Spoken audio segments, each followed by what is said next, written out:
days after the Lee family had settled into their new abode, nestled amongst the pines, they are confronted with paranormal happenings. Initially, the disturbances seem harmless, as the couple's two young sons began to voice concerns about peculiar lights flickering in their rooms and eerie shadows dancing across the walls. But the situation takes an ominous turn when Steve and Beth themselves bear witness to disturbing and terrifying events. This is the untold story of the haunted house of the Black Forest in Colorado.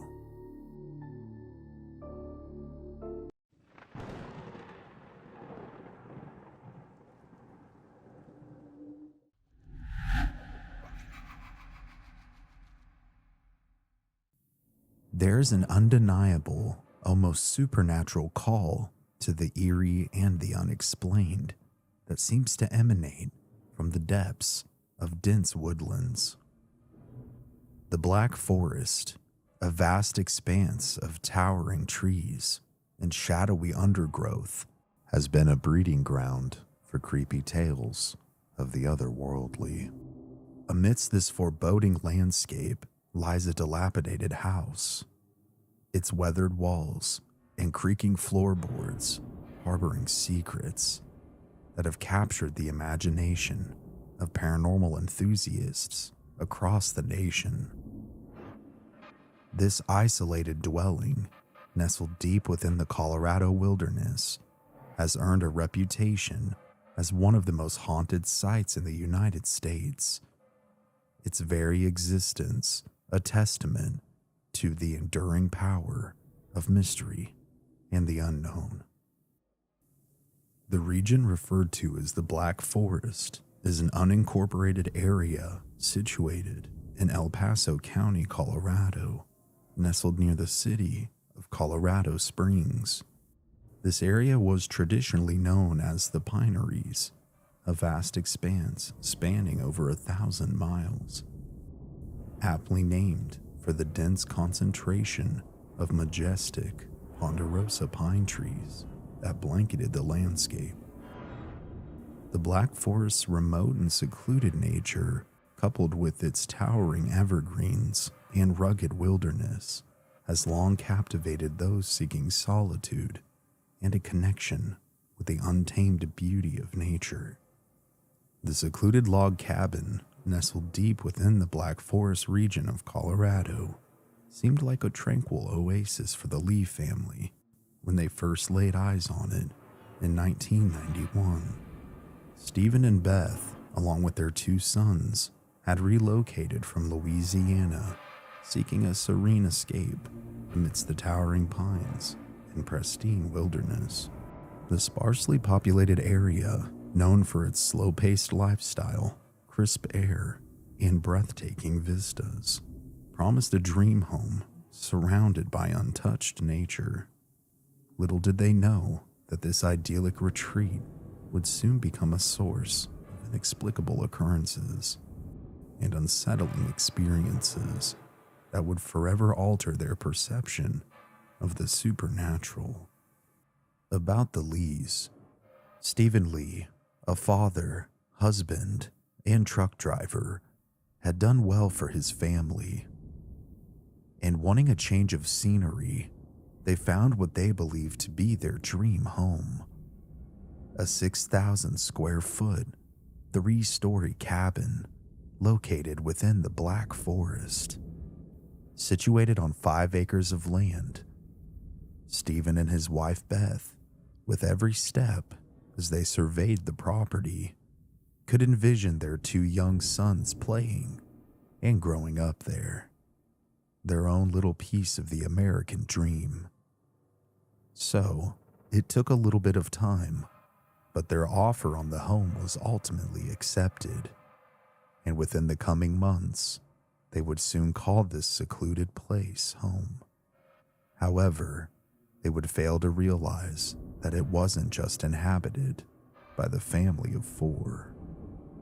The first week at their new residence seemed like something out of a fairy tale, Mom, Dad, and the kids were all comfortable and very happy after making the long trek from Louisiana to Colorado. And the family themselves seemed happy and content with their decision. However, this would change. The Lees' two young sons shared a room, as brothers often do at a young age. And roughly after their first week, they began to tell their parents that something strange was happening in their bedroom. Bright, colorful lights flashed about, and terrifying, shadowy specters flowed across their walls. These strange happenings frightened the boys and often kept them awake. So of course, they told their parents. However, often in these situations, they were dismissed. Beth and Steve simply believed that the boys had overactive imaginations and figured it would just take time for them to adjust to their new environment. But this too would change mere weeks later. Upon coming home from an evening of fun as a family, they would arrive to see their home lighting inside with strange, lightning-like flashes of light. They could see the spectacle from their driveway. In the words of Beth, "One day we came home and it was like the 4th of July in our living room and bedroom. We had all sorts of colorful flashes of light seemingly everywhere. We rushed inside to figure out just what these things were, and simultaneously, it sounded like people were stomping across our roof. Then all of a sudden, it stopped." Never having seen anything like this before, the Lees were simply perplexed. And not sure of what to make of this activity, they would lay their heads down to sleep this night. But what they failed to realize is that this was just a prelude of what was to come. In the coming months, the activity grew in intensity. What started as phantom lights and flickering shadows had escalated into something taking place almost every single day. From disembodied banging sounds to whispers, the sound of chains dragging on the floor, or even inside the walls, to pushing, assaulting, and disturbing the family. Sadly, the Lees' young sons were more often than not the targets of this paranormal force that plagued them. Night after night, and almost every night, they were harassed by shadow people, the reappearance of the mysterious lights, and the awful banging sounds of something unseen. The family did their best to make the situation work. They, after all, were newly tied up financially in the purchase of what they believed was going to be their forever home. But it was something big or small nearly every day now that was taking place. During the day, appliances began to turn on and off on their own accord. This was attributed to an electrical issue at first, but after having the home examined by multiple electricians, they found no faulty wiring.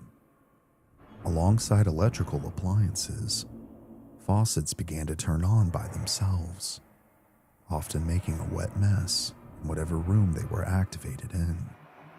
During the night, the reemergence of the lights, the movement of the shadow people, and the sounds truly haunted them.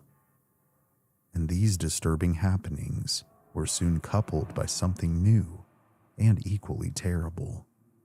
A noxious, chemical odor began to appear in the home with no rational origin. The smell of these mystery chemicals burned the nose, eyes, and throats of everyone whenever it appeared. In the coming days, yet more professionals would be called out, and yet nothing, no origin of the chemicals, or detection of them either, could be found. it seemed that whatever force that dwelled within the walls of the cabin home in the woods had a particular hatred for the Lee family. And this force soon began to physically hit all of them, seemingly whenever it could, often leaving bruises. Not a believer in the paranormal, Steve Lee, having had professionals come out and not provide any rational answers to their strange ailments. This, coupled with the now daily torment that he and his family were enduring, had finally reached his wit's end. He wanted to prove that either there was someone or something messing with them. And over the coming year, he invested in a total of $70,000 worth of camera equipment and security equipment to monitor every square inch of their home and property. Now, you might think that that's an incredible amount of money to spend on cameras and alarm systems, and it is. But this was the 90s. The equipment wasn't as readily available or sophisticated as it is today, and it just goes to show that they were truly freaked out by whatever was taking place, that they wanted some kind of tangible proof that they could show the world so people didn't think that they were crazy. The cameras, which were mostly motion activated and would record when motion was detected, soon began to activate with no rational explanation and no physical means to be detected. After capturing several strange things on video and photograph, Steve decided to contact the local authorities for help. Records show that the El Paso police were contacted so often by the Lees in the months to come that they launched a formal investigation into just what was taking place at the cabin home in the Black Forest. During this time and the 2 years to follow, alongside the cameras, their security equipment, which could detect motion and forced entry, was triggered 62 times with no explanation as to what could be causing it. It wasn't faulty equipment or poor installation. It was oddly something else, something unexplainable. With not even the police able to rationalize what was happening to the Lees, Beth and Steve decided to take things one step further. They hired a private investigator. This was in part due to the police also growing tiresome, being contacted for assistance, and then there being nothing that they could do about it.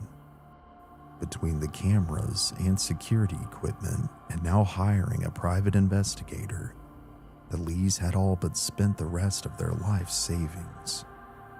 Most people, if it ever came to this, would simply try and cut their losses and sell the home. And we don't know if the Lees could have sold the home and moved elsewhere, but they truly still believed that this massive cabin home was their dream home, and they didn't want to give it up without a fight. Unfortunately, though, the private investigator was unable to help them. This left the Lees to simply tough out anything and everything that they had and were continuing to experience. After moving in 1991, the year now was 1995, and the activity had persisted despite the efforts of the Lee family to uncover just what was causing it.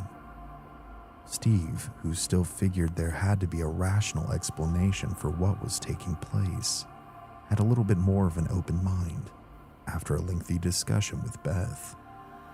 Seemingly having done everything else, the Lees concluded that they would try and contact paranormal investigators to see if they could do anything about the otherworldly happenings taking place in their home.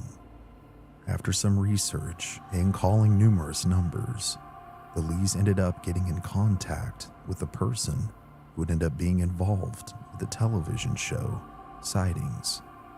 Sightings was an American paranormal and news show that aired throughout the 1990s, covering various unexplained and fringe phenomena. As a result of this pretty lucky interaction, The show became very interested in producing an episode segment about hauntings surrounding the investigation of the Lee home. The show would contact a paranormal investigator and a self-proclaimed psychic in Minneapolis, Minnesota, named Echo Bodine. From her book, The Little Book of True Ghost Stories, Echo would explain her experience as the following. I got a call from the TV show Sightings, and they wanted to know if I would fly to Colorado Springs to help a family deal with some ghosts. The producers told me that the problem was the ghosts mostly seemed to come out at night, so I was asked to work from midnight until the early daybreak hours. It was a very hot day in mid-July when I arrived in Denver around 10 p.m. It was pretty eerie. There was intense lightning all throughout the sky and rain pouring down. I remember thinking how perfect the spooky weather was for investigating hauntings. Steve, the owner of the log home, was at the airport to pick me up. He was very open about not believing in ghosts. And as we drove through several towns in Colorado, I listened to him tell me story after story about some of the things that had gone on in their house. They heard voices, footsteps. Things would move from room to room. It took close to an hour to get up to their house in the mountains. And alongside the rain, a fog hung about 10 feet off the ground. When we arrived and I entered their 3-story log cabin home, from here I was greeted by a producer who asked me if I could take a seat while the scientist they had hired told us about his thermal camera. Having been tired from the trip, I laid my head back while the explanations were continuing. And suddenly, I heard a voice come from behind me. It said, "Hey, come here." Upon turning around, I saw a large ghostly man. About 6 feet tall, the specter was wearing blue jeans and a blue checkered flannel shirt. I then heard in unison multiple voices tell me to look over here. And now there was 5 male spirits, all different, but dressed the same as the first. The original ghost said that his name was Tom, and that this was his house, and that no one was going to make him leave. He ran the show around here and had for a long time. I told the producer what was happening in case he wanted to capture anything for the segment, and he did. The conversation then ensued, with Tom explaining why he and the boys wanted to stay in the house, that it was his land, his home, and that he would not leave. One of the cameramen then asked if it was one of them who had been responsible for knocking over his very expensive camera off the countertop. All 5 in unison answered yes, and then disappeared out of sight. The scientist with the thermal camera did in fact capture a drop in temperature just right where Tom had stood. Around 2 a.m. in the morning, as me and Beth discussed the activity that she had experienced, the dogs the family owned would not stop barking outside. The producers, in an effort to keep their sounds from being picked up on the camera, tried to quiet them down, but simply weren't having any luck. Then, upon Beth showing me a photo of what they had captured on their own cameras, we suddenly were in the midst of 3 male spirits. One with a particularly angry scowl upon his face. One of them walked through both of us, causing us to jump out of our chairs, while the other, angry-looking spirit tried to take my breath away. I believe he did this to stoke fear from me in order to grow more powerful, and this worked because I felt as if I was being suffocated. By 3:30 a.m., we all decided to not focus on ghosts for a bit and to try and lighten the mood. We turned the cameras off and began eating some food in which Beth had prepared for us. but almost as soon as we began to relax, one of the camera women who had been sitting on the stairs began to hyperventilate. She then jumped up and screamed, "Get it out of me," as she fell down the stairs and onto the floor, writhing in pain. The producers asked for me to do something, so with the assistance of others, I helped her up and into a chair in the kitchen, and I began to burn sage, encircling her in the smoke. I asked her to say back to me that she was clear until she calmed down. It took about 20 minutes, but she eventually relaxed. She then was given a ride back to the hotel, and I never saw or heard from her again. By now it was 4:30 a.m., and we were waiting for the camera crew of the show to finish setting up their equipment in the bedrooms, where the majority of activity was seeming to take place. One of Steve's friends, who had been present most of the night, came up and handed me a brochure about the history of the local area. To my surprise, he told me that a man named Tom had been the sheriff here back in the 1800s. I felt shivers up my spine as I realized that this was the same Tom that now haunted the Lees' home. Roughly 5 a.m., as we set off to investigate the last bedroom, I walked into the room and saw there in the rocking chair in the corner who would turn out to be Beth's deceased grandmother. And on the opposite side of the room was Tom and the several male spirits under his control. We ended up burning sage and asking them all to move on to the other side. They all did leave the building, but I'm not convinced that they moved on. At about 6 a.m., we finally finished saging the entire house. Exhausted, we packed up our equipment and went back to our respective hotels. I've spoken to Steve and Beth since, and they informed me that activity at the cabin persisted shortly after our departure, and that although not fully convinced, Steve is convinced that there are things in this world that we will never truly understand. Sightings would do a follow-up episode segment years later with the Lees, where they brought in several spiritualists and an expert in hyperdimensional studies, and all would come to the conclusion that the home was indeed haunted.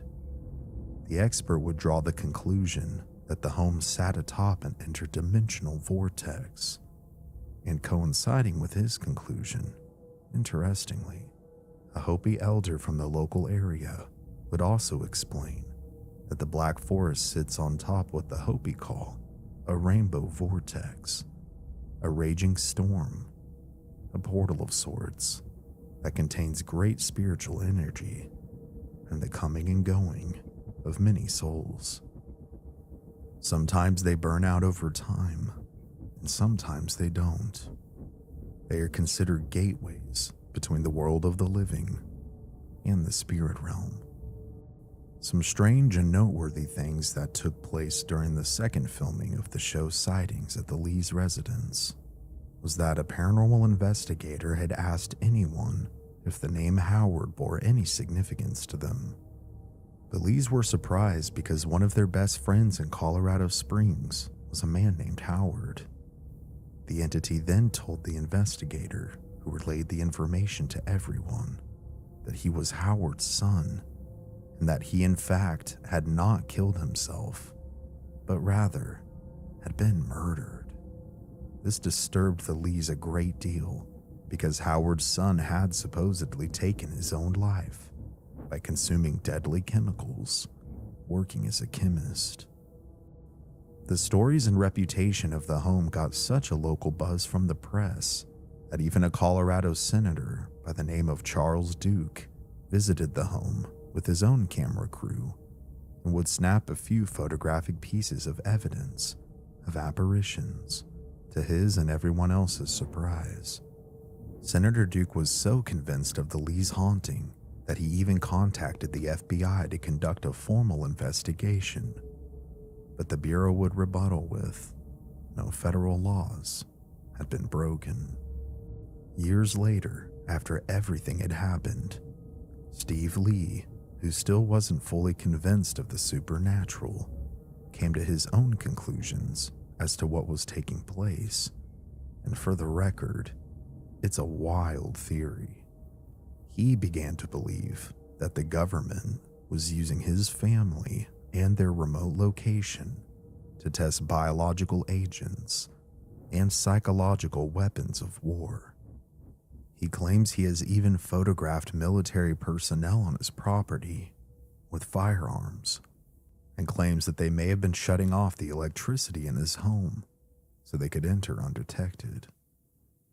These claims, although far-fetched, would be incredibly disturbing if true, and it would account for the noxious odors the family said they were experiencing, as well as the lights and some sounds.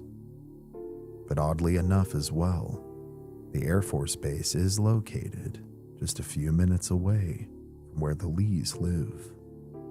The Lees, as far as we know, after placing the home for sale in 2010, no longer live there.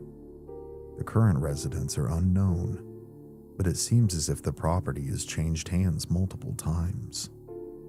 Whether it was ghosts, the result of what the Hopi call a rainbow vortex, or more sinisterly, the result of government military black ops. The haunting of Black Forest, Colorado is truly an intriguing tale. And if you find yourself seduced by what you could consider your dream home, take caution, because this calling might just be a siren sound. Don't let them take you. Thank you guys so much for watching this brand new episode. If you enjoyed the video, please give it a like, leave me a comment, subscribe with notifications on, and please share this around online or with a friend. All that stuff helps me out tremendously. Another thank you to today's sponsor, Keeps. Make sure to check my link down below. I love all of you guys, and thank you so much for everything. Until next time, this has been Cody here at Mystery Archives. Remember to please stay safe out there, and take care.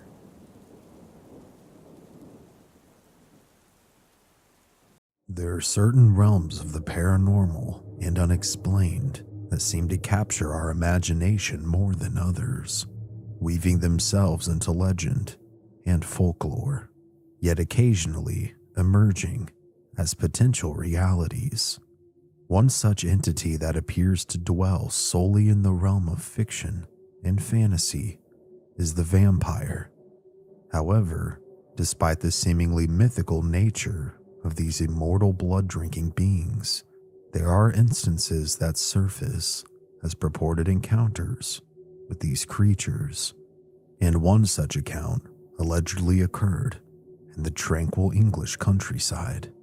It is a tale that has become a curious part of local lore and a historic anomaly still discussed to this day. This is the untold story of the Crogland Grange vampire.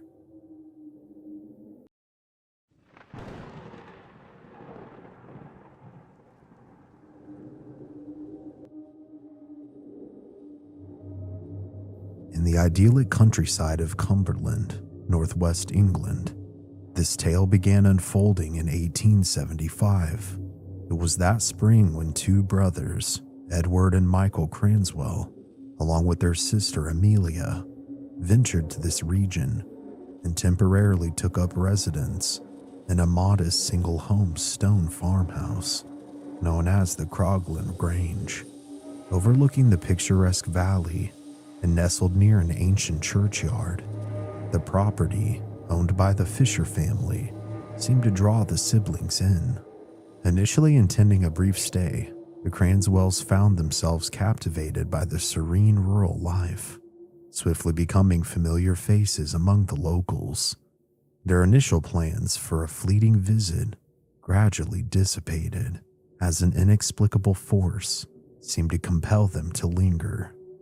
The townspeople, unaware of the undercurrents brewing beneath the surface, welcomed the siblings with open arms, oblivious to the veil that hid their true intentions. That sweltering summer, an ominous presence seemed to linger, casting a shadow over the quaint farmhouse. As the relentless heat wave persisted, Amelia found herself tossing and turning, growing more and more uncomfortable. With the shutters flung open in a desperate attempt to coax in a cooling breeze, she lay awake, her gaze fixated on the inky blackness that shrouded the trees beyond. It was then that something caught her eye, a faint flickering that danced among the branches, gradually intensifying as it drew nearer. 2 pinpricks of light weaved their way through the darkness, their approach sending a chill down Amelia's spine despite the stifling heat. A sense of foreboding gripped her, an inexplicable dread that she could not explain. As the eerie lights drew closer, Amelia felt the dread growing and enveloping her, a thick and palpable fear that gripped her very being. The source of the flickering illumination emerged from the shadows behind the window pane, revealing a grotesque visage, a hideous brown face with blazing eyes that leered menacingly at her. Its clawed hands began to scratch at the glass.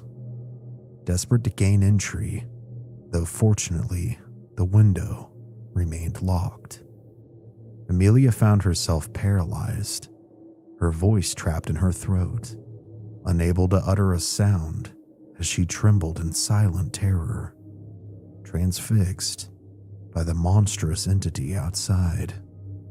As the creature's attempts to open the window escalated, from mere scratches to peeling away the lead that sealed the pane's edges, Amelia's mind raced with unspeakable horrors, unable to comprehend just who or what sought to breach her sanctuary.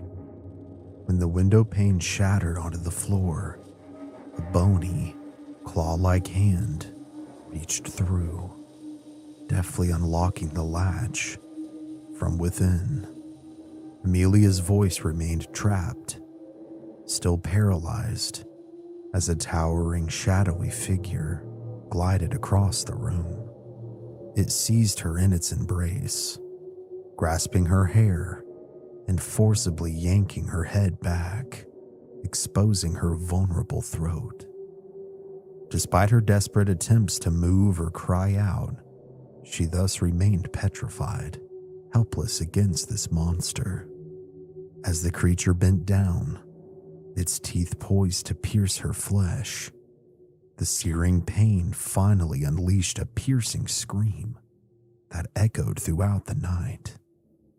Jolted awake by their sister's terrified cries, Edward and Michael Cranswell sprang into action, rushing towards Amelia's room. With a forceful thrust, they broke down the door, only to witness a chilling sight. That shadowy figure swiftly escaping through the shattered window. Without hesitation, one of the brothers grabbed a fire poker and gave chase, determined to confront the intruder. However, the entity moved with an unnatural swiftness, its strides unnervingly long and inhuman, as it leapt over the ancient church wall, disappearing into the night's embrace. The brothers were left bewildered and unsettled. Amelia, shaken and bleeding from her neck, recounted the harrowing ordeal. Initially, she attributed the attack to a deranged individual, perhaps an escaped asylum patient. Her mind unable to comprehend the true nature of the assailant. The notion of a vampire, a creature of myth and legend, seemed too fantastical to consider. Deeply concerned for their sister's well-being, the Cranswell brothers decided to whisk Amelia away from the once peaceful, now terrifying confines of the Croglan Grange. A long vacation in Switzerland, they hoped, would provide her with the respite and recovery she desperately needed, allowing her to regain her strength and put the traumatic experience behind her. As they departed, an air of uncertainty lingered, a sense that the tranquil countryside harbored a sinister presence, a force that defied rational explanation. The events of that night had left more questions than answers in their wake. When they returned to Croglan Grange the following autumn, the memory of that traumatic night did not leave the family with time. The siblings were determined to confront any sinister force that remained. The brothers meticulously arranged their sleeping quarters directly across from Amelia's room, ensuring a watchful eye over her safety. Pistols were strategically placed within reach, just in case the creature did rear its head again. Amelia, still bearing the scars of the original attack, diligently secured her shutters each evening, fortifying her chambers. For a time, an eerie calm seemed to settle the countryside abode, lulling them into a false sense of security. The winter months passed without incident. However, as the first blossoms of spring unfurled, the familiar cold wind heralded the soon return of the creature. One evening, Amelia's slumber was once again disrupted by the hauntingly familiar sound, a scratching and tapping against her window. Now fortified with shutters to shield her from the horrific visage that lurked beyond. Bracing herself for the worst, yet clinging to the hope that it was merely an animal's doing, she mustered the courage to peer through the narrow gap at the top of the pane, left uncovered by the shutter's protective barrier. There, hunched menacingly at her window, was the same wretched creature she had encountered before, its shriveled, grotesque appearance and burning ember-like eyes glaring. This time, Amelia's voice did not fail her, and she screamed as loud as she could, a desperate cry that jolted her brothers into immediate action. They burst forth from the house, pistols loaded and ready. In a frantic pursuit, they allegedly managed to strike the creature in the leg as it fled, but its unnatural speed and agility allowed it to evade their grasp. Undeterred, it fled towards the nearby graveyard, disappearing into the depths of the ancient crypt again. The brothers knew that they couldn't face the creature alone. The previous night's encounter had shaken them to their core, and the realization that others in the area had experienced similar, harrowing visitations only added to the sense of unease that gripped them. Whispers of drained livestock and a young girl bearing inexplicable bite wounds spread like wildfire, fueling speculation that they were confronting a force beyond comprehension. The Cranswell brothers rallied the locals, imploring any able-bodied individuals to join their crusade. As the sun swept over the horizon, the small band of locals gathered, armed with an array of makeshift weapons, ready to confront the sinister creature that had plagued their once peaceful hamlet. Their footsteps echoing through the ancient graveyard as they approached the ominous crypt where the creature had sought refuge. The air hung heavy with a palpable sense of dread, as if the very stones themselves harbored secrets best left undisturbed. Yet, driven by a burning curiosity and a desire to restore tranquility to their community, they pressed on. As they neared the crypt's entrance, a hush fell over the group. The brothers exchanged a resolute glance, their grip tightening around their weapons as they prepared to venture into the abyss. As they crossed the threshold into the gloomy crypt, a chill ran down their spines. Their torchlight cast eerie shadows across the defiled graves, coffins torn asunder, their contents strewn haphazardly across the stone floor. A sense of unease gripped them. Yet amidst the desecrated resting places, one coffin remained untouched. With bated breath, they pried open the lid, and what greeted them was a sight that would forever be etched into their memories. There, lying motionless within the confines of the coffin, was the very creature that had terrorized them. Its features now dulled, as if trapped in a trance-like state. A fresh bullet wound marred its leg, a testament to the brothers' earlier pursuit, but it seemed to have little effect on the entity's unnatural existence.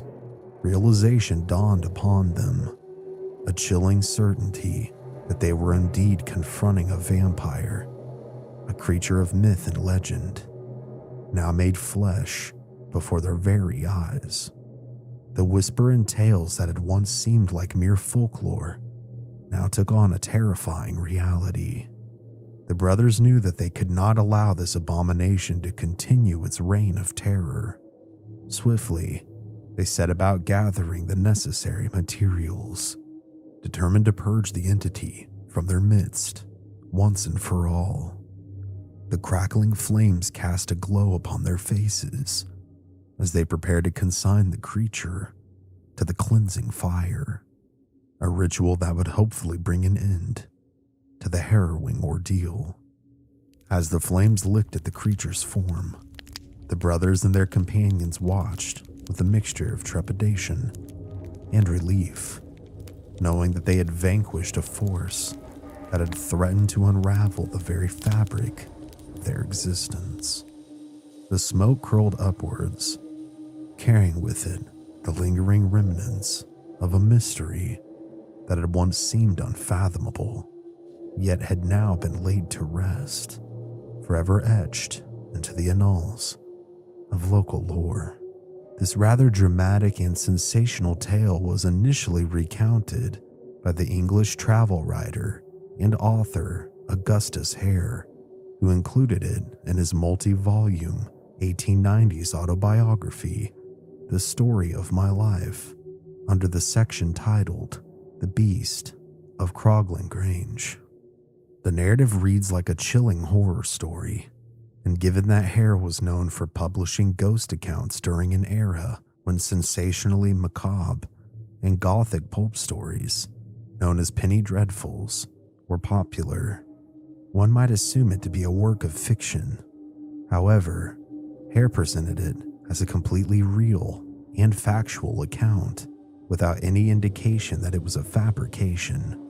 According to him, he had personally heard the story in 1874 directly from the actual owner of Croglan Grange, Captain Edward Fisher Rowe, whose family had owned the property for generations. However, Hare neglected to cite many names or detailed locations or provide verifiable sources, leaving the reader to ponder the veracity of the events described. Since Hare never admitted that any part of it was fictional and consistently presented it as fact, the account has become a perplexing mystery, sparking endless debates as to whether any element of it is rooted in truth, or if it was a product of either Hare's or Fisher's imagination.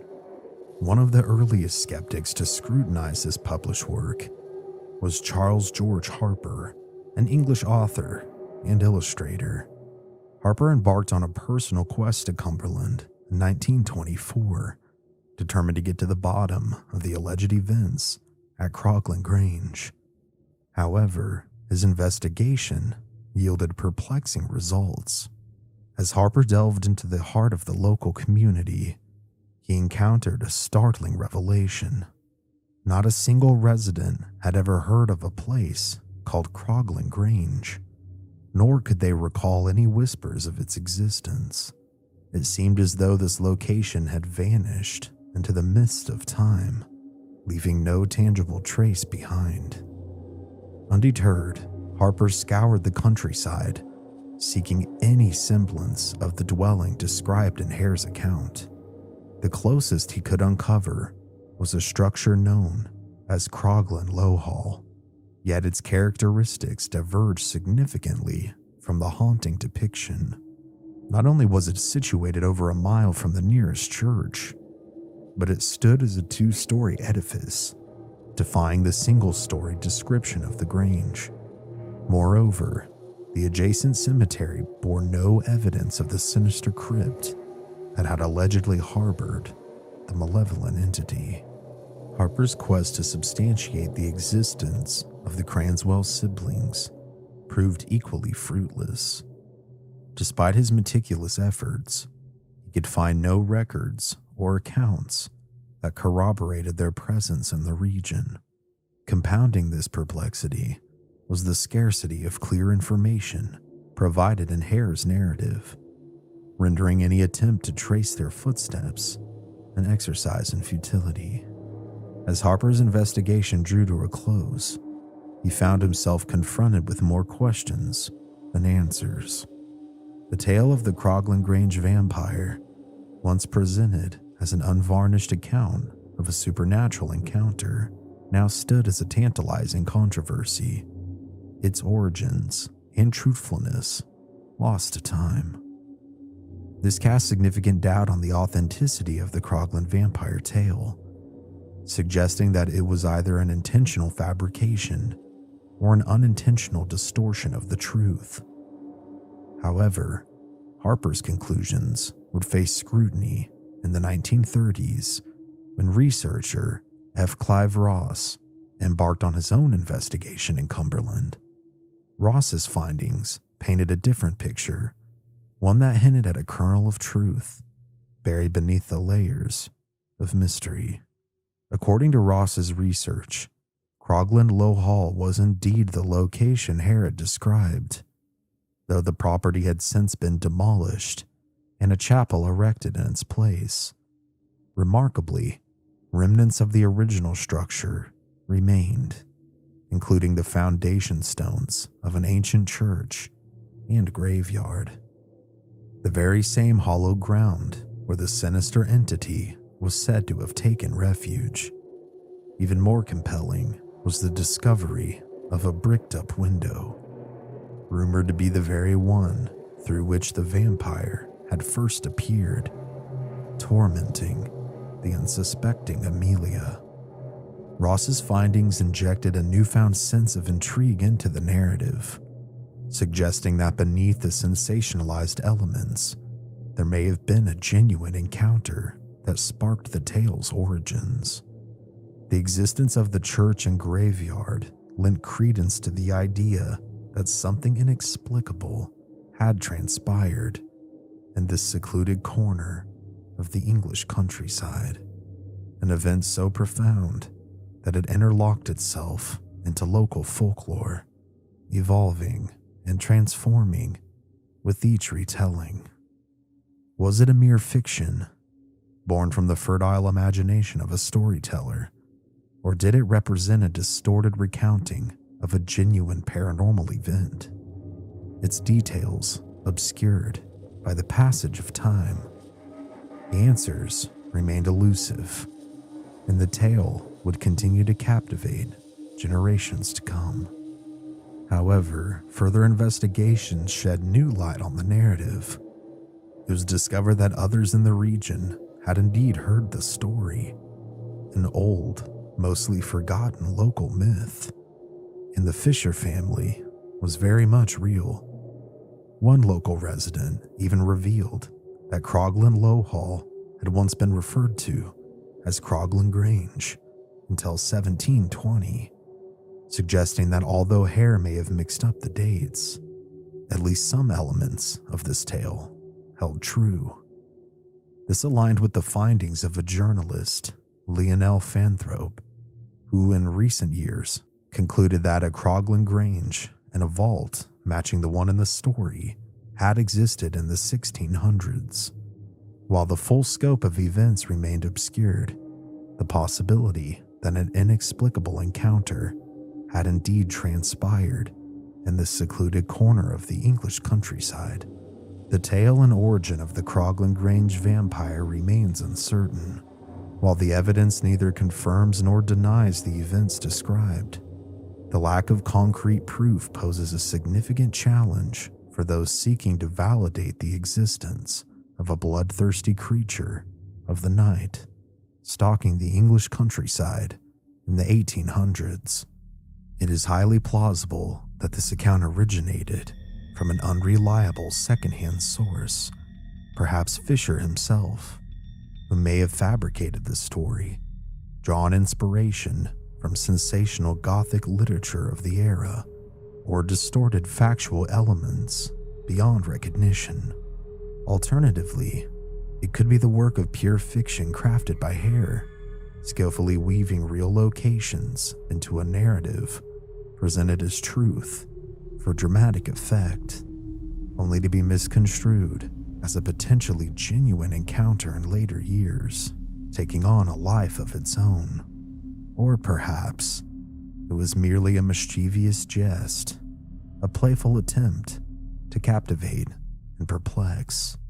The truth remains elusive, leaving us to ponder the possibility that something inexplicable transpired in this secluded corner of Cumberland, transforming with each retelling and baffling those who dive deeper. Thank you all for watching this latest video. Certainly let me know what your thoughts are down in the comments below. Also, please give this video a like, share it around, and subscribe. All these things help me out a ton. Please also follow me on X, Facebook, Instagram, Spotify, and any other social media platform you may use. I'm probably there.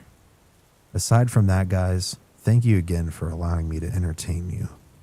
This has been Cody here at Mystery Archives. Remember to please stay safe out there and take care. I'll see you next time.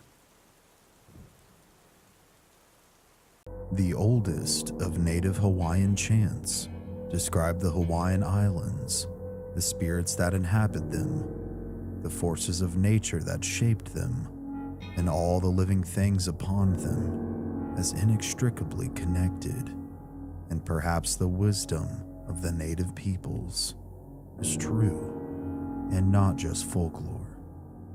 When authorities are called to a residence for an incident, what they will see will shake them all to their core.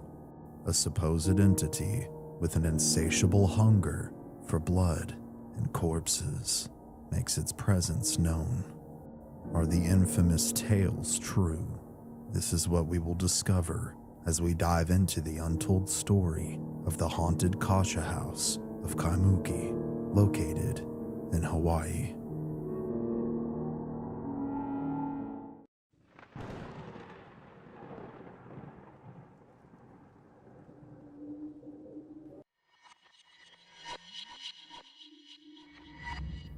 Beyond the waters of its beaches and the lush green canopies of its forests, the tropical paradise of the islands of Hawaii are an idyllic home or getaway for many. However, within the mists, shadows permeate, and where the veil is thin between our world and the next, those shadows sometimes whisper. In Japanese folklore, the creature known as the Kasha paints a terrifying picture. Its name translates to fire cart. It is a creature that is known to frequent populated areas, and where its diet consists of consuming the flesh of fresh human corpses.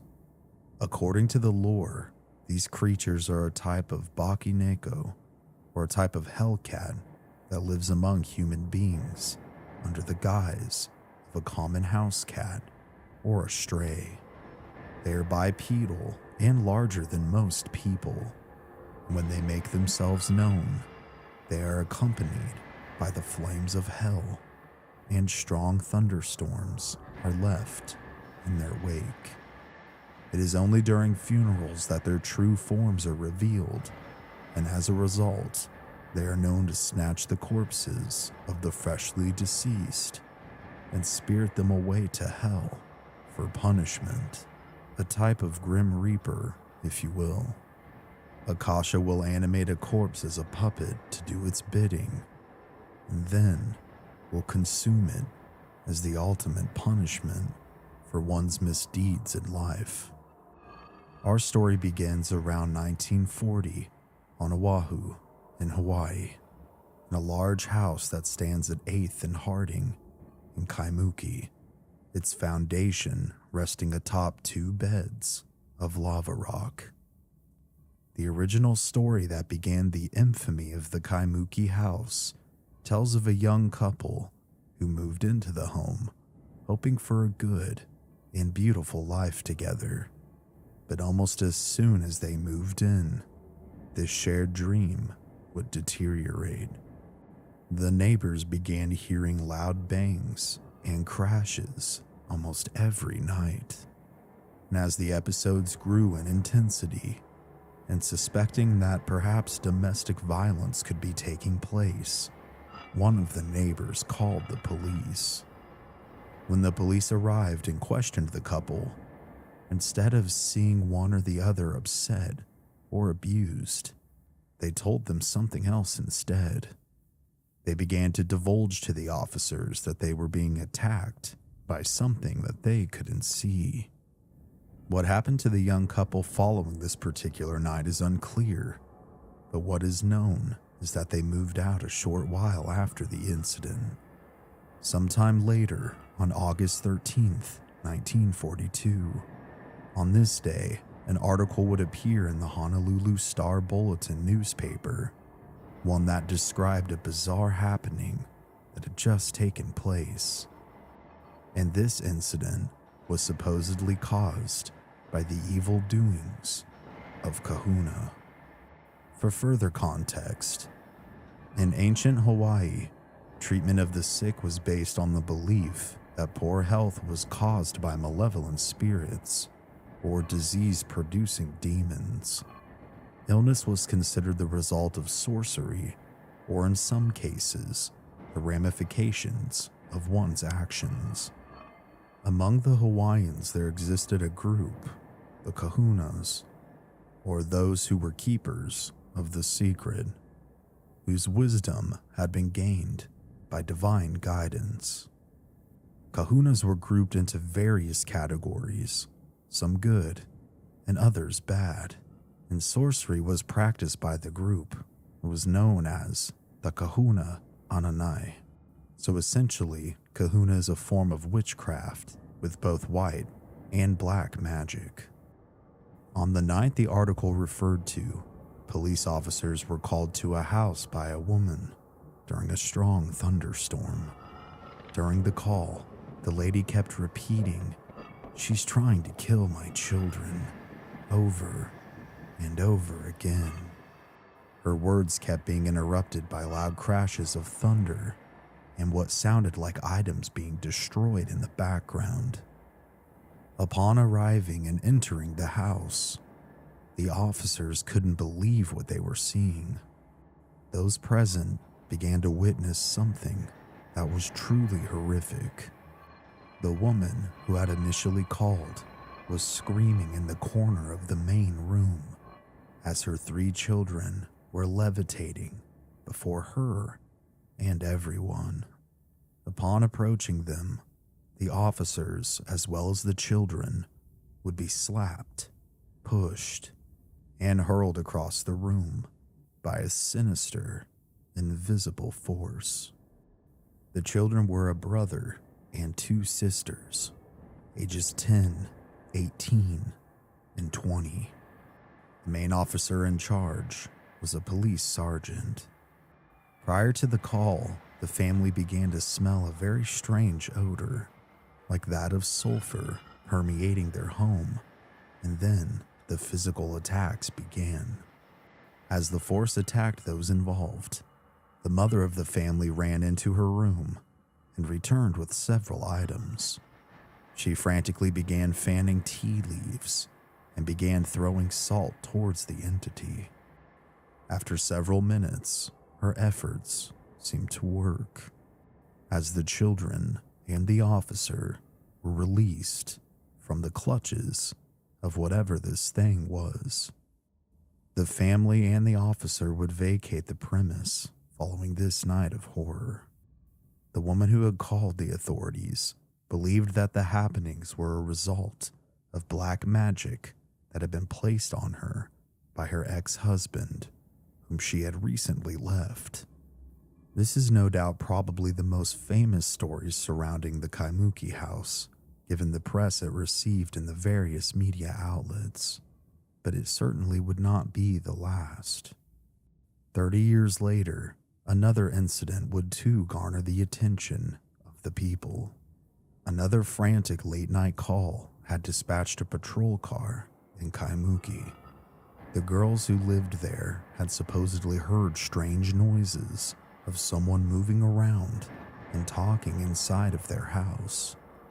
At first, thinking someone had broken into their home, they phoned the authorities. But following the call, the noises began to escalate in intensity. Then, one of the women felt the ice-cold grasp of a hand on her arm. The girls, all three, ran out of the home and sat in their car until the officer arrived. Upon hearing their story, he would go inside and check the home for an intruder, but would find no one. Deciding to spend the rest of the night with one of the girls' mothers, they asked the policeman to follow them to the mother's home to ensure their safety. As the girls drove in front of the officer, they began to erratically swerve from side to side, ultimately pulling into a vacant parking lot. Upon approaching the vehicle with concern, the policeman later wrote this in his report.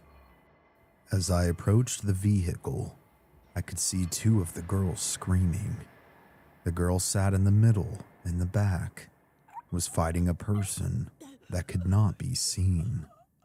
She was very clearly being strangled.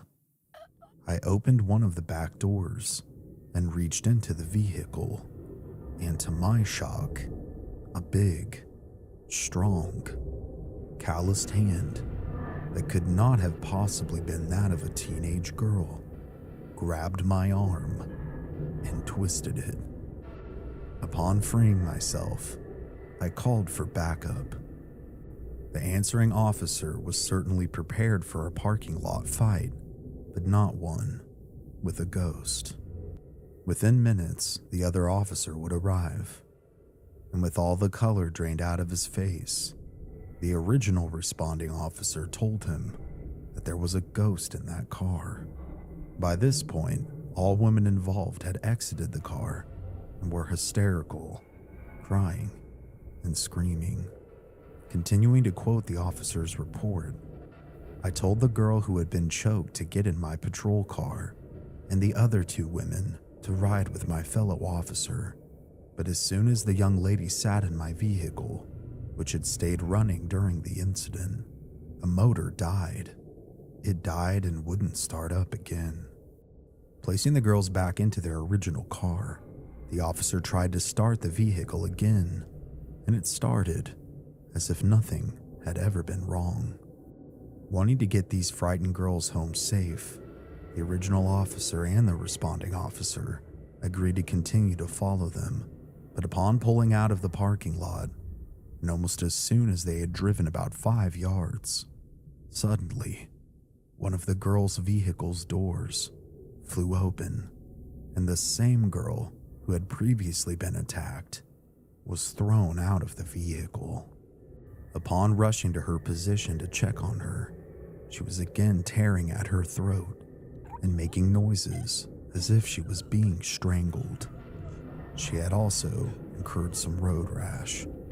Together, the two policemen were not strong enough to pull her hands away. Terrified and believing the matter to be a spiritual one of the officers ran into the nearby Oasis Cafe and came back with a handful of salt and a glass of water, which was spritzed upon everyone there.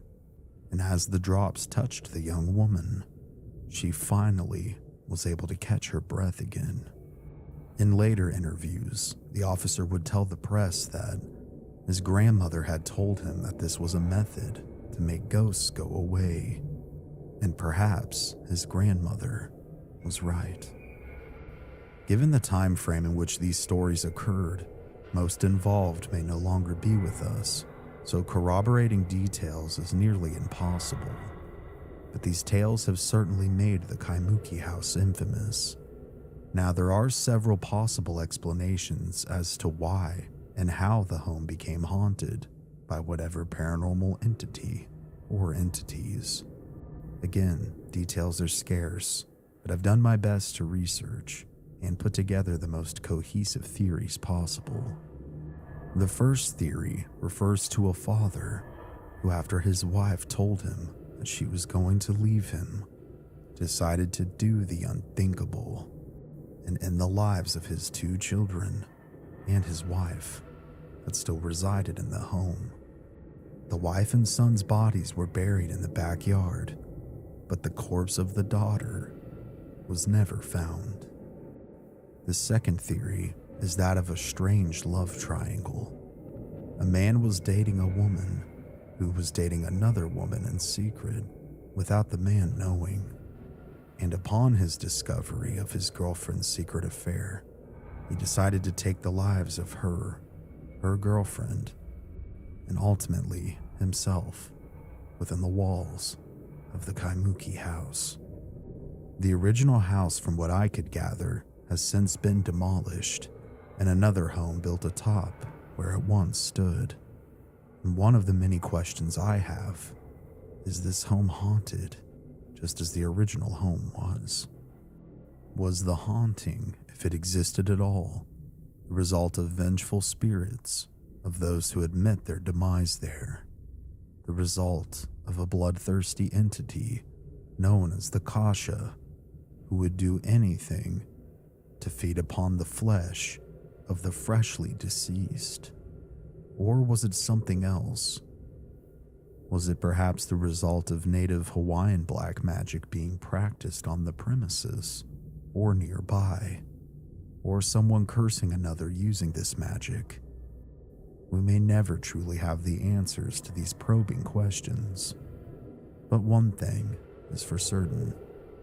There was once a place that harbored darkness, a black void that existed in the heart of paradise, the supposed home of the angry souls of the dead, and possibly a creature from a world that is not our own.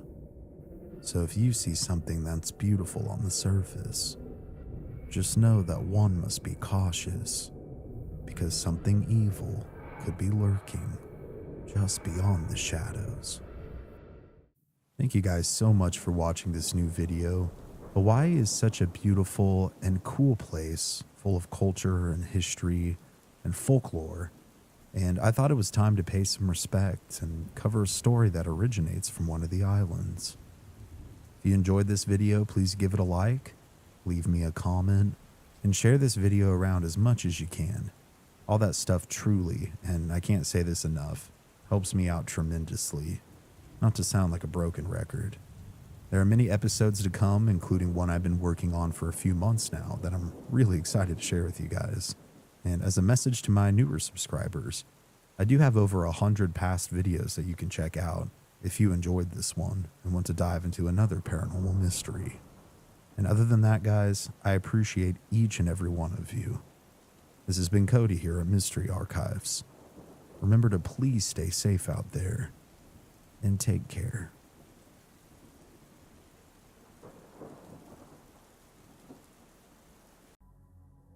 Along a section of winding road, tall rusted gates harbor dark secrets. Not an adventure for the weak. This place is known for an abundance of evil activity. As the weary wander through the rusted iron bars, the souls of the damned whisper. Some will visit with wonder, and others apprehension, and for good reason, for this place has spawned many legends. Stories of satanic cults, sacrifices, demonic possession, and a wide range of terrifying apparitions have allegedly revealed themselves. But are there any truth to the rumors? What are these bone-chilling stories? What is it about this stretch of road in Thornton, Colorado that has made it so infamous? That is what we will discover here on this episode of Mystery Archives as we explore the gates of hell of Riverdale Road of Colorado.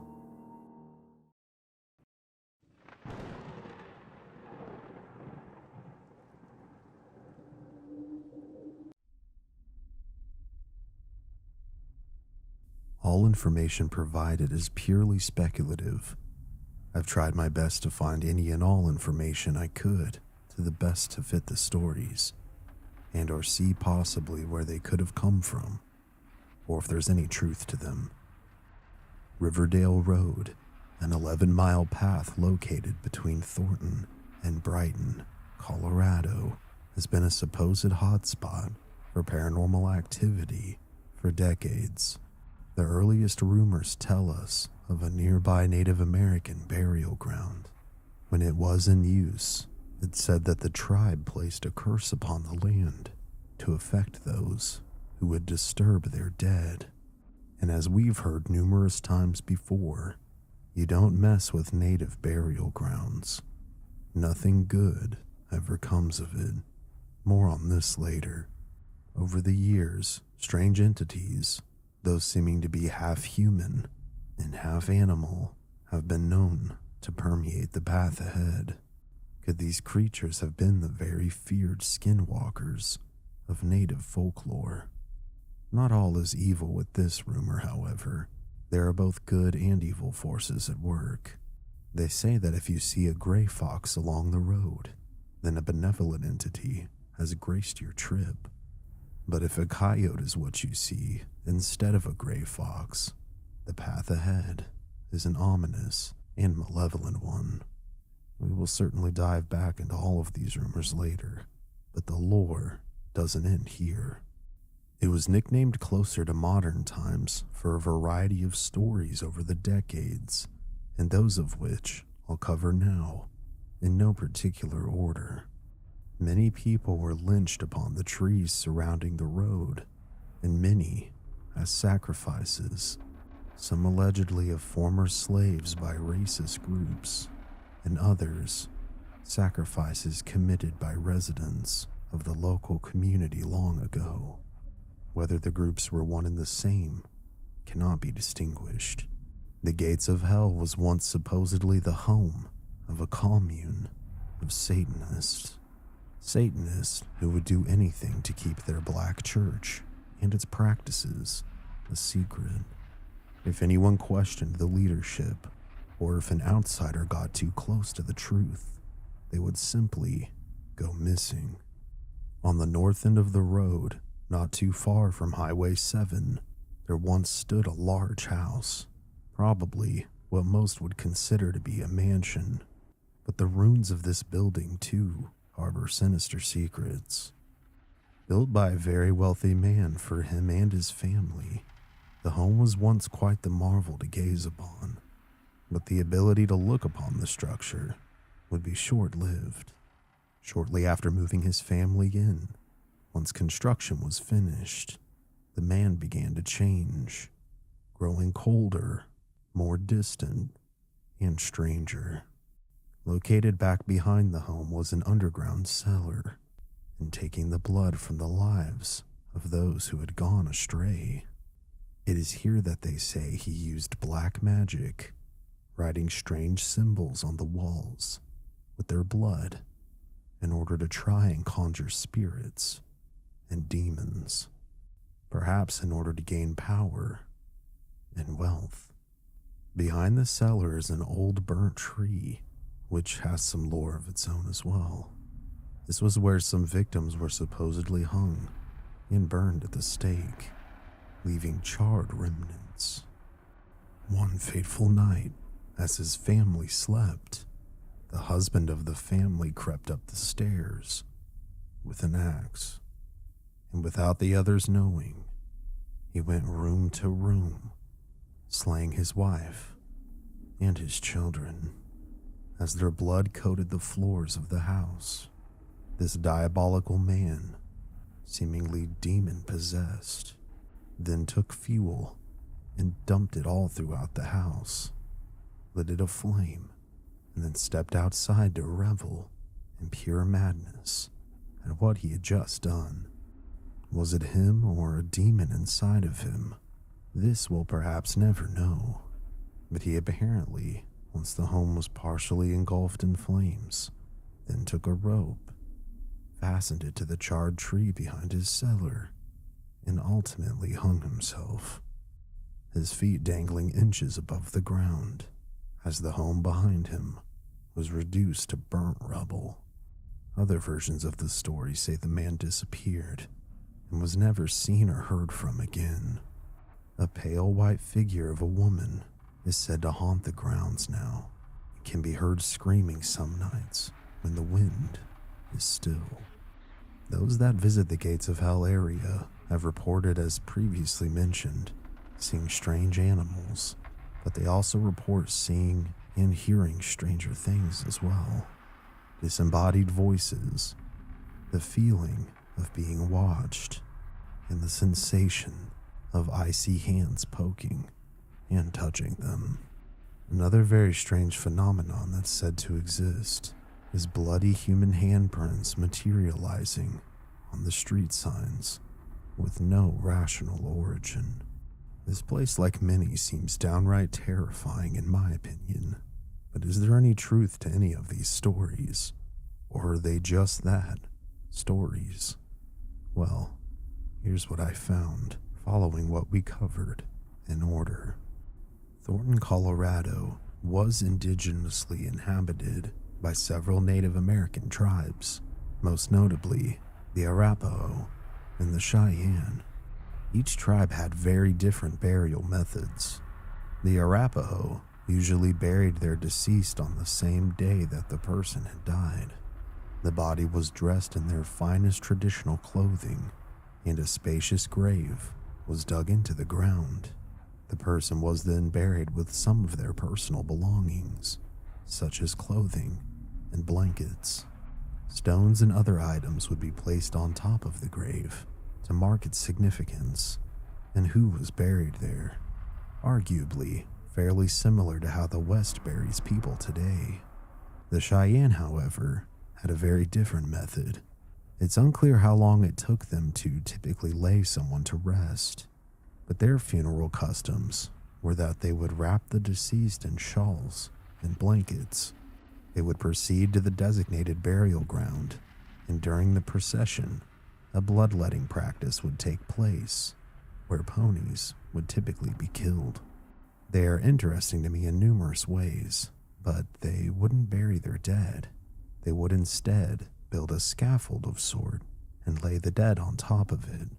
This was done in the belief that it would accelerate the soul of the departed's passage into the afterlife. For practical reasons, it is believed that they did this in order to prevent wild animals from pillaging the corpse, which very well may have been the case, but typically the bodies would stay and sometimes decay and eventually fall back down to the ground. Now, curses did exist for both tribes, but I couldn't find any that specifically referenced burial sites. In almost all people's beliefs, disturbing the dead is considered very taboo. Could it perhaps be our collective regard for the eternal rest of those who have passed that have led us to the belief that a burial ground could indeed be cursed? Also, skinwalkers, which are still feared to this day, were created when a person committed a heinous act, like the killing of a family member. and this would grant them supernatural powers, allowing them to shapeshift from a human to an animal at will.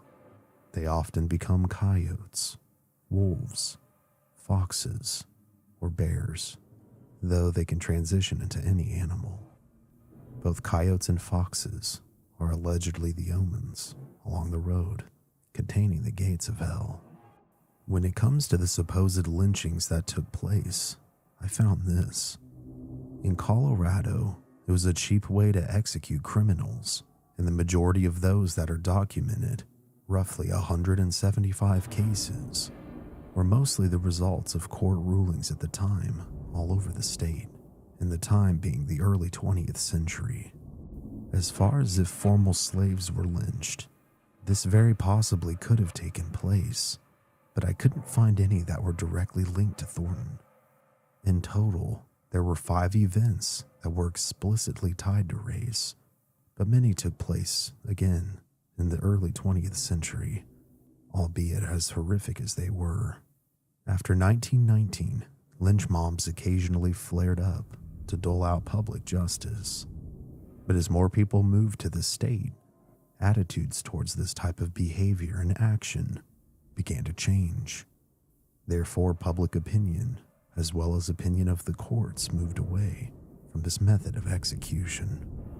When it comes to the apparent satanic cult commune that supposedly lived there, I couldn't find any evidence of them no matter where I looked.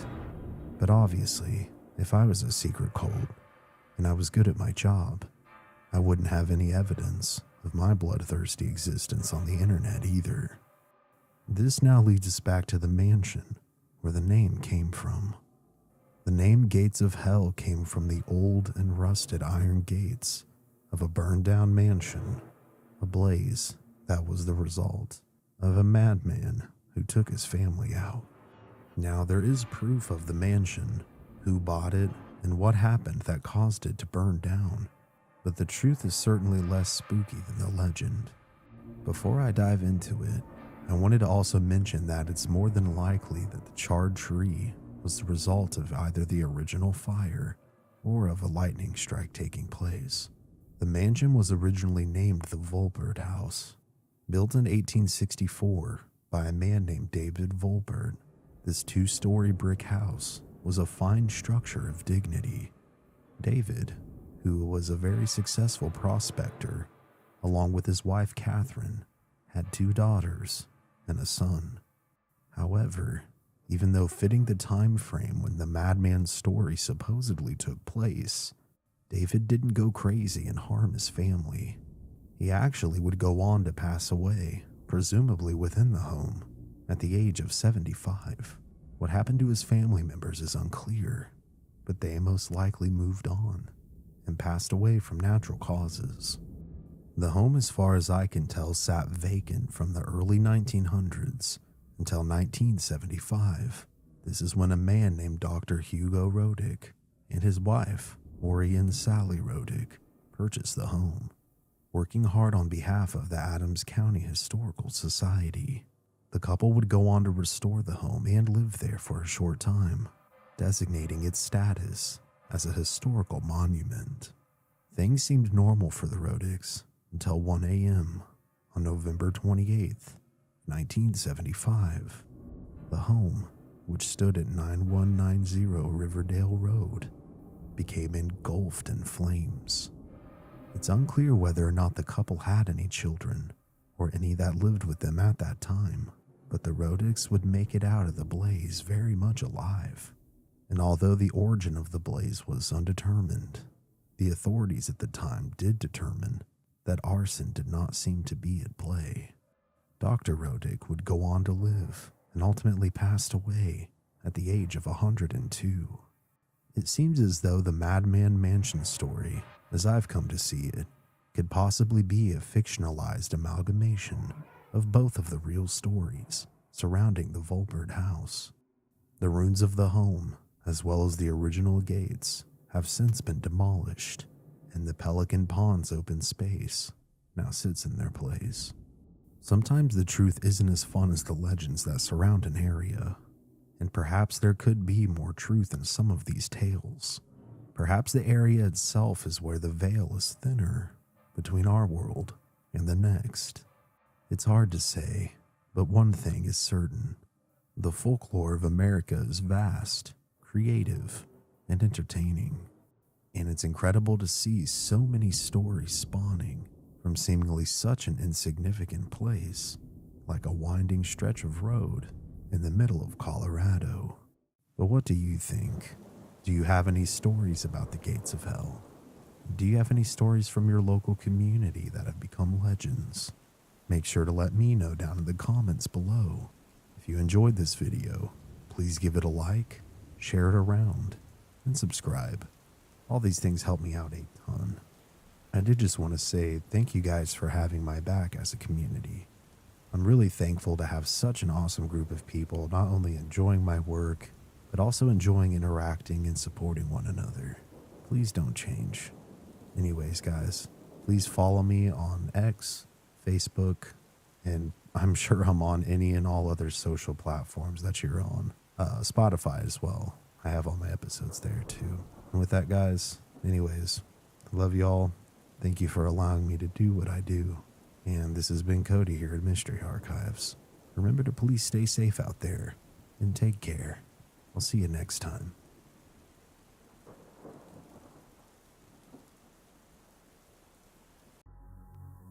I have covered dozens of hauntings and paranormal happenings on this channel, some famous, some infamous, and others less known. But what I think is important as well is to help use my platform to share other people's stories of their experiences with the supernatural, to show that these experiences are indeed real and that they do truly happen. These are subscriber submitted stories, and all I ask is that you keep an open mind. These are your paranormal encounters. When I was in junior high, me and my best friend at the time played with a new Ouija board that she had got for Christmas. We messed around for a while, but nothing happened, so we got bored and put it away. A few weeks later, I was at her house again and was playing around with the record feature in my flip phone. My friend left to use the bathroom, and I kept messing around with the phone. It was just me and her cat alone in the basement. I made a recording of me and the cat meowing at each other, innocent kid stuff. But when I played it back, there was this really deep, animalistic grunting sound in the recording that was definitely not there when I was initially making it. It also was way too deep sounding to possibly be from a 14-year-old girl or a little cat. It was a few years later before anything else happened. Next, I was around 16 to 17 years old, and we moved in with my mom's boyfriend. My room always felt dark and uncomfortable, like I was always being watched even when I was alone. After a while, weird things started to happen. Things would go missing, then later reappear in the middle of my desk or someplace obvious. I would hear tapping and scratching on the walls in my room when everyone was asleep. I would get horrible nightmares, not like anything I'd ever experienced before. One time, I got a scratch across my leg while I was sitting in my bed. I looked around but could not find anything sharp that could have done it. Last was the bed shaking. Every night, along the wall scratching, creepy feeling, and nightmares, my bed would shake. Not hard, but just enough to make me notice. No heavy traffic or trains nearby, and there was no construction going on. It happened in my room only. I would sleep with my mom or my sister after a while because I couldn't handle it anymore. One time, my mom got curious and slept in my bed to see what the big deal was, and it shook her too. A few years later, we all moved out. I moved in with my future husband, and we rented the basement at his childhood home for a couple years. While there, 3 weird things happened, and it was the first time I ever saw anything. The first was this big black dog that just appeared in our living room. I blinked, and it vanished. The second was in the kitchen. I was cooking dinner when I glanced to the side and saw a tall man with curly hair and a ball cap. When I told my husband the description, I remembered more of the description back in the day. It's been 10 years since this happened. He told me I just described his older brother. Sadly, his older brother lost his fight with depression long before I ever met my husband, and he actually passed away in the same basement we were living in. The last thing that happened, I think, was either his brother again or an energy imprint. I was in the kitchen again and asking my husband what he wanted for dinner, and he replied something unhelpful along the lines of, "Whatever you want." Well, a few minutes later, I get a call from my husband. He wasn't even home at the time of that conversation. Who was I talking to? I would like to let you know that I do not have any mental illness or neurological issues that would make me hallucinate. I never drank or did drugs. We also had a brand new carbon monoxide detector installed when we had moved in, so there would be no reason for me to hallucinate any of that. My last experience is in my current home, and it happened a few years ago. I was pouring some ramen noodles into bowls for my kids' lunch when the bowls started to spin in different directions without me touching them. I stopped and then stepped back, and they stopped spinning, then spun one more time before finally stopping altogether. There are more minor experiences I've had, but these were the most memorable. I hope it was interesting enough for what you were looking for. I certainly think it was. You certainly had a variety of paranormal experiences from the sounds of it, but the nightmares, the scratching on the walls, and the shaking of my bed would have been downright terrifying. What really takes the cake for me is the fact that you had a conversation with something pretending to be your husband, and your husband wasn't even there. All around, thank you for sharing this with us, Gail. Hello, big fan and submitting my story. I've always had an interest in the paranormal my entire life, but was never really convinced up until this event. It was spring of 2015, and I was working on a conservation crew in Lake Tahoe, doing fire hazard removal and fuels reduction with the Forest Service on a chainsaw crew. I had been doing this job for a year in Nevada, and this was my first time in the area.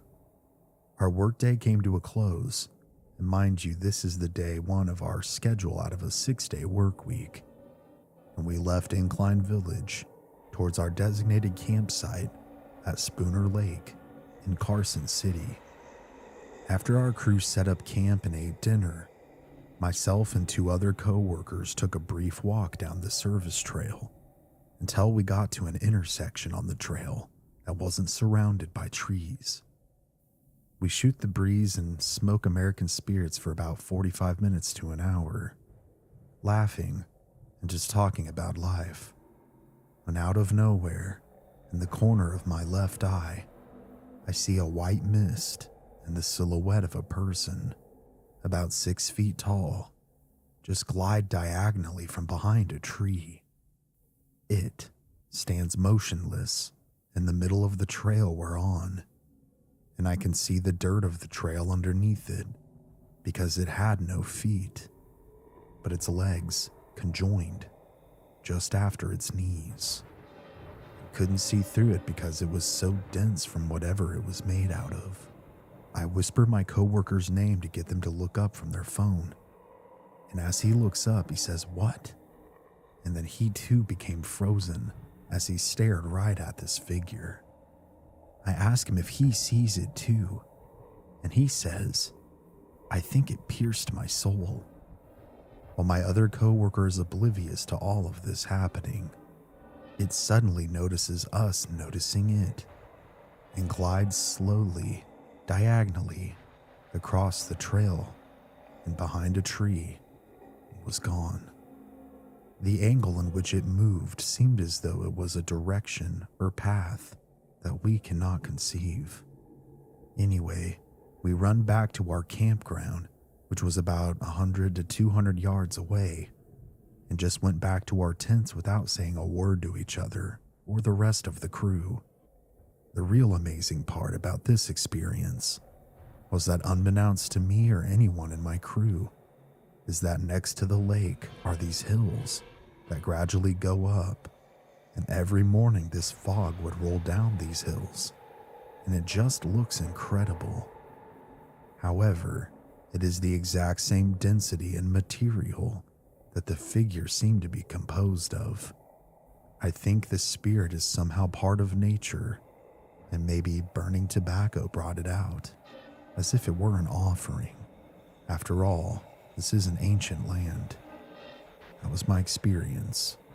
I hope you enjoyed it. I did enjoy it, Nick. It sounds super creepy, though, in my opinion. And perhaps you're right. Maybe the offering brought forth some type of ancient spirit that dwells the area.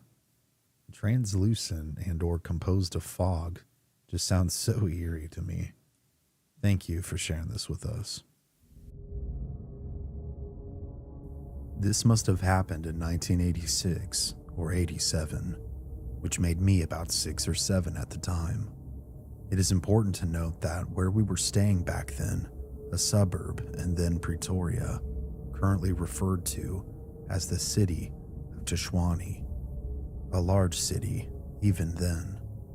Our house was situated only a few blocks from one of the busiest streets in the city, a broad 4-lane with constant traffic both ways, big trucks right through the night barreling off into the distance. The kind of consistent drone I imagine a New Yorker living in Manhattan might experience, even in the dead of night. On this particular night, my mother was alone in the living room with our faithful family golden spaniel, watching some late-night TV. Myself and my younger sister were both already sound asleep. My elder brother was keeping to himself in his bedroom.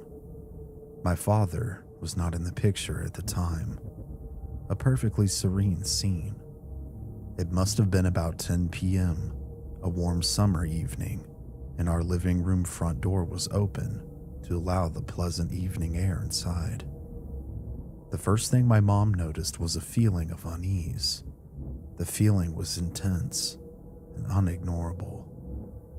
She got up and crossed the living room to the outside porch, the dog following behind her. According to her account, this is when things got super weird. Upon exiting the house, she immediately noticed an eerie silence hanging over the place. It was as if some huge vacuum cleaner had just gone and sucked every bit of ambient noise out of the air. No crickets chirping, of which there should be many in high summer. Not a breath of air. No dog barking in the distance. And most disturbing of all, not even the faintest whisper of traffic anywhere, near or far. Furthermore, the air had acquired a distinct dull quality, a feeling almost like your ears needed to pop, almost thickened, denser, making it somehow harder to draw a breath. Just when you think it couldn't get weirder, the dog who was standing close by broke into a long, drawn-out, sorrowful howl, seeming filled with immeasurable anguish. This was not her habit and was highly unusual. She had never before exhibited such behavior, and never again did afterwards. It must have been around this time, from all that I can glean, that my brother, having fallen asleep on his bed, was woken up, not by the dog's howling, but from feeling cold. This was slightly unusual this time of year. I believe it might have even been the dog that woke him after all, yet he only remembers waking up from the cold feeling that he had. He was around 11 or 12 years old back then. He surely must have sensed something amiss as well, for his immediate instinct was not to cover himself in order to escape the cold. Instead, he opted to get up and go investigate, upon which he met my mom in the passage, going in the opposite direction. Not a word was exchanged between them, my mom continuing on to her room, and my brother, still somewhat befuddled, continued to the living room and out onto the porch, still with no clear directive. I think this was when the dog started howling again, having moved to the center of the narrow front lawn that we had. Now my mom has returned, having fetched her Bible from the bedside table, standing resolutely next to my brother. Though I confess to placing no great stock in the Bible itself as a tool of any great power, and am no supporter of the concept of religion, neither is my mom anymore, and maybe it was my mother's sheer power of faith, which is considerable. In any event, these are the facts as it occurred. My mom wasted no time opening the Bible, randomly and earnestly, starting a heartfelt prayer. The exact nature of her prayer is altogether irrelevant, save for her deep-rooted faith in its effectiveness. The effect was immediate and dramatic. At once, all ambient sound and natural warmer air came back in a rush. It was almost an audible, tangible whooshing sound. The dog stopped howling. She approached the humans now, tail wagging and panting, totally back to normal, except that she couldn't hide her obvious relief. This marked the end of the episode. As to the origins thereof, we have speculated over the years, but are careful to not make any definitive accusations towards anyone. The person who was approached with a warning to lay off, still to this dying day, denied all knowledge of being involved. However, on one thing, we are all unanimous. Foul play was involved, an ancient form of the blackest arts. Genevieve, thank you as well for sharing your story with us. It seems like whatever this thing was caused everything to be still, almost like some kind of time warp, which sounds very creepy indeed. I'm glad that your mother found whatever authority it was that she needed to send this thing away and allow everything to get back to normal for you guys. First, I'd like to say that I appreciate all of you guys that did allow me to retell your stories. I appreciate you having the courage to submit them as well, because not a lot of people do. And overall, I hope I did your experiences justice. If you would like to submit a story for the next episode, because I would like to make this a regular thing if it's possible, please email me at mysteryarchives@gmail.com. Please like the video if you liked it, leave me a comment, subscribe with notifications, and share this around. Other than that, guys, like I've said, these experiences are very real, and they do occur a lot more often than people would like to think. Anyways, guys, I love you all. Thank you for being an amazing and supportive community. And as always, this has been Cody here at Mystery Archives. Remember to please stay safe out there, and take care. I'll see you next time. A reality to some, the thought of spending an isolated period of time during a turbulent series of storms inside a lighthouse would be a strange and seemingly scary predicament to be in. The waves crashing against walls, rain and hail pelting the windows, and the roll of thunder surrounding you, not knowing when and if the weather will yield. Certainly, it would take a mental toll on a person. It seems that some would break under these conditions, and others wouldn't.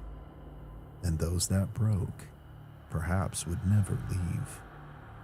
Such a place we're discussing today is the Seguin Island Lighthouse, located in Maine. And this haunted Maine lighthouse holds dark and chilling secrets. The Seguin Island Lighthouse is Maine's second oldest lighthouse. The explorer Samuel D. Champlain discovered Seguin Island in 1612. He commented that it looked like a giant tortoise.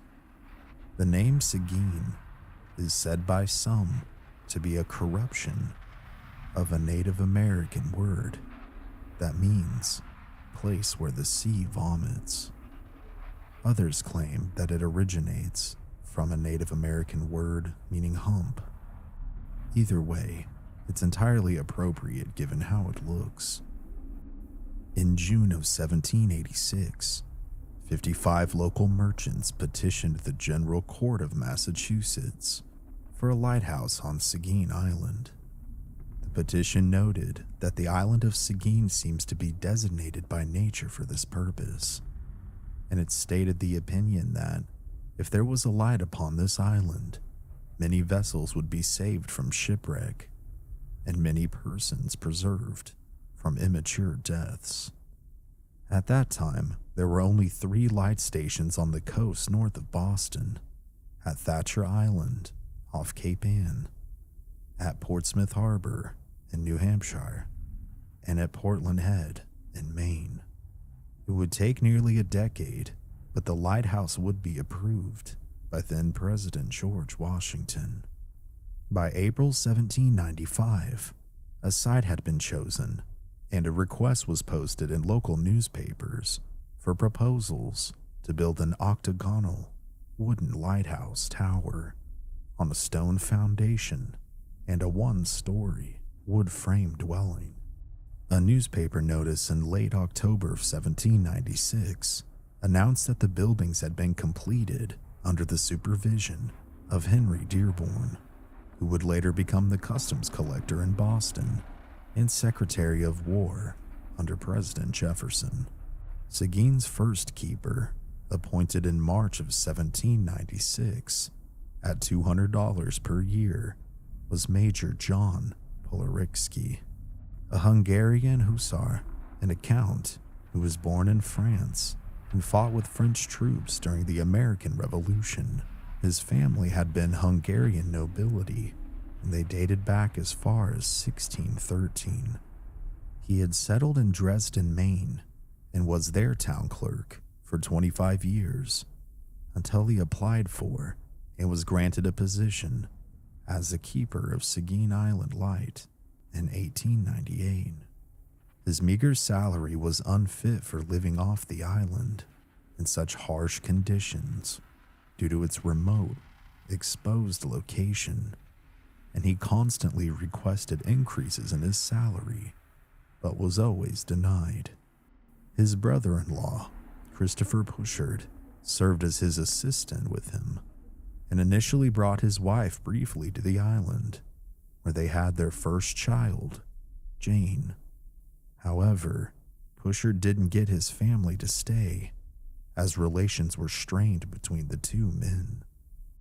After serving for 8 years, in 1804, John died penniless on the island. For years afterward, some say his ghost has haunted the keepers who came after him. Known as the Old Captain, John's ghost would become all too familiar to some. One incident, closer to modern times, occurred after the lighthouse was automated in 1985. The supervisor in charge of the crew to move the furniture reported months later that he was woken up by a ghost. He claimed that several times as he slept inside the lighthouse, as rain hammered the structure, his bed began to ferociously shake. Waking up in a panic, he sees at the foot of his bed an older man, dressed in oilskins, grabbing and shaking the bed near his feet. The entity asked him not to take the furniture away and to leave his home alone. Convinced he was simply in a deep dream, the supervisor decided not to oblige the captain's ghost. The following day, he decided to move the furniture anyways, as he and his crew had been paid to complete it.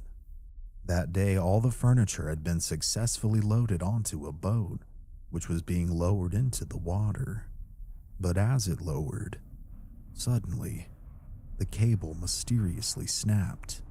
The ship and all of its contents fell and would spill onto the rocks below, smashing everything into pieces. In the years since, many responsible and credible volunteer caretakers who have signed on to help upkeep the lighthouse, along with the occasional tourists, have reported various sightings of multiple entities, as well as experiencing paranormal events. Items have been moved inside the house or tossed from shelves and onto the floor. Mysterious cold spots seem to appear at random. Tools would often disappear, as if someone or something was playing a trick on people. And doors have been observed opening and closing. Oddly, when the caretakers move the furniture, it is sometimes restored to its original spot the following day, as if something invisible had moved it all back. Some have reported hearing coughing from an unseen force, as well as whispers and the sighting of an older man dressed in oilskins. The old captain isn't the only entity that seemingly dwells the grounds of the Seguin Lighthouse. This following story is one of legend and has been very difficult to find documentation, but it is perhaps the most tragic incident that has ever occurred on the island.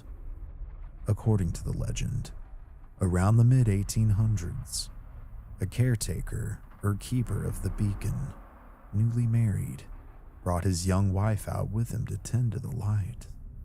Not used to the isolation of the island, his wife quickly became increasingly bored and depressed, constantly complaining about not having anything to do.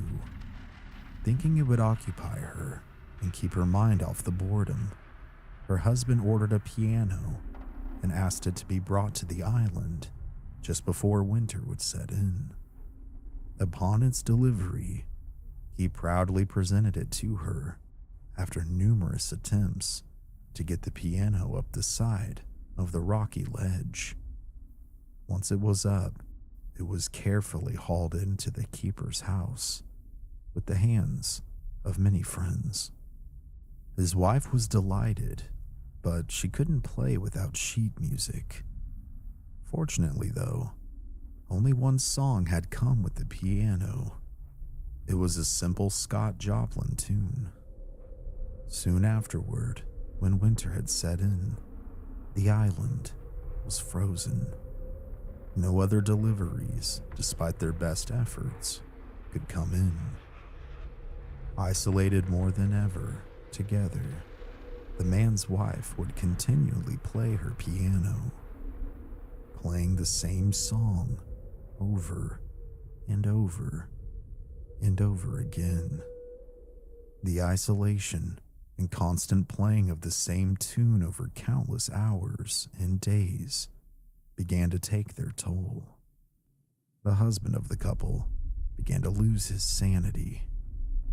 Finally, reaching his breaking point, he had had enough. He took an axe and, with a fit of fury, chopped the piano into pieces. Following the outburst, once the shock had subsided, his wife bitterly complained.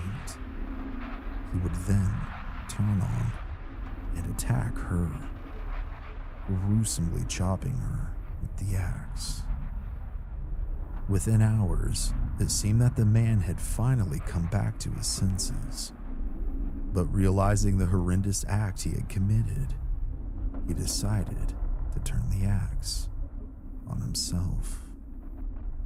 Today, some say that on the Kennebec River, during foggy nights, you can hear the ghost of the lighthouse keeper's wife playing the same ghostly tune on her phantom piano out over the waves on those still, calm evenings.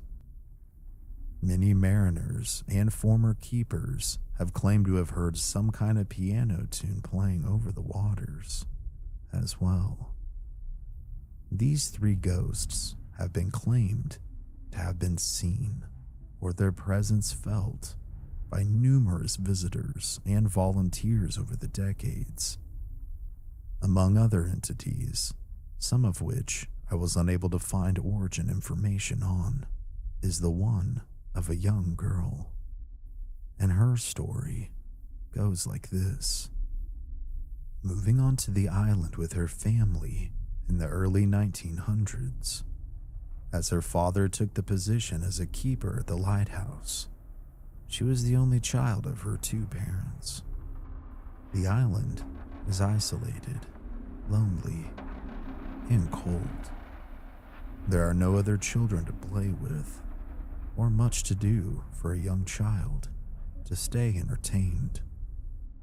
One of the activities she tried to preoccupy herself with was throwing rocks down into the water from the cliffside near the lighthouse.